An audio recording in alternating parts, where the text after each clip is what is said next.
بات یہ بڑی آسانی سے کہہ دیتے ہیں جی. جب ہم یہ آیتیں پڑھتے ہیں نا, قرآن کی آیتیں ہیں کہ علم غیب نہیں تھا, یا حدیثیں پڑھتے ہیں, تو ایک شوشہ کیا لاتے ہیں, ذاتی علم غیب نہیں تھا, عطائی علم غیب تھا. تو ذاتی اور عطائی کا فرق صحابہ نے نہیں کیا ہے. اما عائشہ رضی اللہ عنہا نے جب یہ کہا کہ جو کہے کہ نبی صلی اللہ علیہ وسلم کے پاس غیب کا علم ہے جھوٹ بولتا ہے, تو اما عائشہ رضی اللہ عنہ نے ذاتی اور عطائی کا فلسفہ پیش نہیں کیا.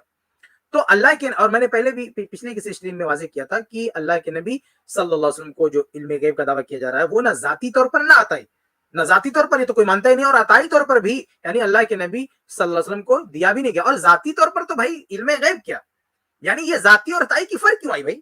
کیا بتائیے کوئی اور چیز ذاتی طور پر ہے؟ یعنی علم غیب کے علاوہ کوئی ایک چیز ہے جو اللہ کے نبی صلی اللہ علیہ وسلم نے خود بنا لی ہو, اس کو عطا نہ کیا ہو؟ سب کچھ تو عطا ہی ہے بھائی, سب کچھ عطا کرتا ہے اللہ تعالیٰ کا. کون سی چیز ہے جو اللہ کے نبی صلی اللہ علیہ وسلم یا کوئی اور از خود اس کو بنا لیں یا از خود اس کی تخلیق کر دیں؟ سب کچھ اللہ تعالیٰ کا عطا ہے. تو یہ تو مخلوق کی صفت ہے عطا, یعنی اللہ تعالیٰ نے سب کچھ عطا کیا ہے. تو یہ فرق لانا نا ذاتی عطا ہے بھائی, یہ فرق وہاں لاتے جہاں کچھ ذاتی ہوتی کچھ عطائی ہوتی. کچھ بھی ذاتی عطائی کا مسئلہ نہیں, سب کچھ اللہ تعالیٰ نے عطا کیا. اور اگر ہم صحابہ کرام کی, جو میں فہم سلف کی بات کر رہا ہوں نا, صحابہ کرام رضی اللہ عنہم کا فہم دیکھیں تو صحابہ کرام کے فہم سے یہ چیز بھی کلیئر ہو جاتی ہے کہ عطائی طور پر بھی اللہ کے نبی صلی اللہ علیہ وسلم کو علم غیب نہیں دیا گیا ہے. چنانچہ میں آپ کے سامنے تفسیر طبری کا ایک حوالہ رکھوں. تفسیر طبری میں آپ دیکھیں گے جلد 9 صفحہ نمبر 282, اس میں امام طبری رحمہ اللہ اپنی سند کے ساتھ ایک روایت نقل کرتے ہیں, اور یہ دوسری سندوں سے یہ روایت اور الفاظ کے معمولی تغیر و تبدل کے ساتھ, جس کا مفہوم یکساں رہتا ہے, مسند احمد اور کئی کتابوں میں روایت موجود ہے.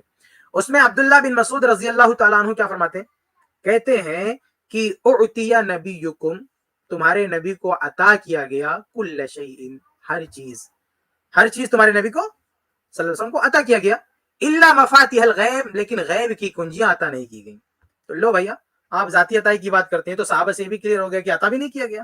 یہ تو تفسیر طبری میں سند کے ساتھ موجود ہے, مسند احمد میں بھی یہ روایت موجود ہے کہ عبداللہ بن مسعود رضی اللہ تعالیٰ عنہ فرما رہے ہیں کہ اللہ کے نبی صلی اللہ علیہ وسلم کو عطا کیا گیا, بہت ساری چیز عطا کی گئی, لیکن غیب کی کنجیاں نہیں دی گئیں, مفاتیح الغیب, غیب کی کنجیاں نہیں دی گئیں, تو عطا بھی نہیں کیا گیا. تو بہرحال کہنے میں کہہ یہ رہا تھا کہ چاہے قرآن کی آیت پیش کریں, چاہے اللہ کے نبی صلی اللہ علیہ وسلم کی حدیث پیش کریں, صحابہ کرام کا فہم ہونا چاہیے. تو جو حضرات یہ کہتے ہیں کہ اللہ علم غیب یہ صرف اللہ تعالیٰ کی صفت ہے, اللہ کے نبی صلی اللہ علیہ وسلم انبیاء یا فرشتے یا بزرگان دین ان کے پاس علم غیب نہیں ہے, تو اس فہم پر صحابہ کرام کا فہم سپورٹ کرتا ہے.